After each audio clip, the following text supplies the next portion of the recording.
It's starting to get warm here in Southern California, which means it's time to start my basil. Now this is the Everleaf Emerald Towers, and once you grow this type of Italian basil, you won't need to grow another kind. If you grow in a warm zone like me, you probably found out the hard way that basil doesn't like it too hot. Basil is actually one of the Goldilocks of the garden.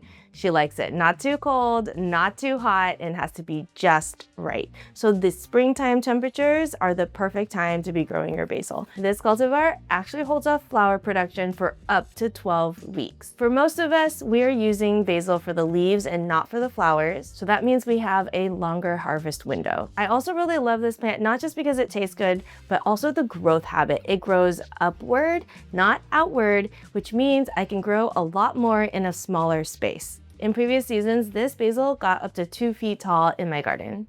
Every warm season, I always grow cucumbers because they are my favorite garden snack. But not just any cucumber, it has to be a Persian variety. This year I'm going with the muncher. I love the muncher because it is a very reliable cultivar. For a cucumber variety, it's pretty hardy, especially for powdery mildew, which I battle here in coastal California. The fruit itself is ready to pick when it's about 5 inches long. The muncher is also a thin-skinned burpless variety, which makes it a really good slicer. The best snack on a hot summer day is taking a whole chilled cucumber and dipping it in a side of ranch. It's so refreshing. And my hot tip for growing cucumbers, just know that cucumbers don't like it too hot.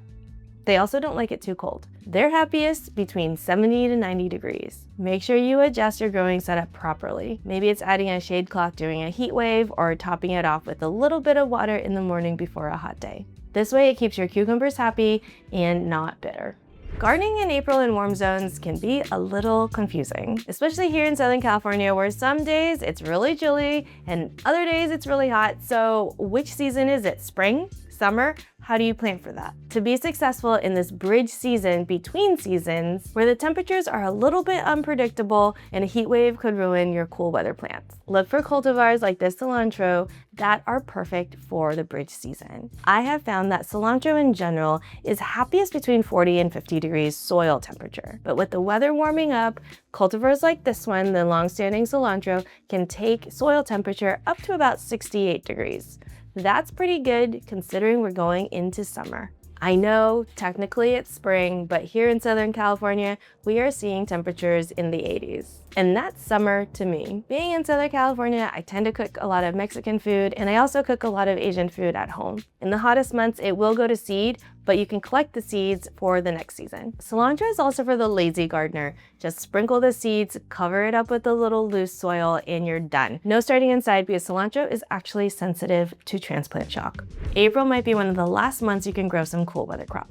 I'll be growing the butter crunch lettuce because it is fast growing and it's delicious. During the warmer months, I like to interplant lettuce underneath a canopy of other plants that are still leafing out and growing, like eggplant or peppers. The dappled shade from the leaves keeps the soil evenly moist and also a little bit cooler for heat-sensitive crops like lettuce. While lettuce is typically a little bit better in the winter months for us here in Southern California, you can still grow them if you make these slight adjustments. You'll find success in a spot that has morning sun and afternoon shade, so the soil temps never get too hot. While lettuce is happiest with soil temperatures from 40 to 50 degrees, this one can take 60 to 70 degrees soil temperature. If you're buying baby greens, this only takes 21 days. If you want a full mature plant, 65 days. One small lettuce head is perfect for a single serving salad, and it's an all-American selections winner. Once you try Butter Crunch, you'll never want store-bought lettuce.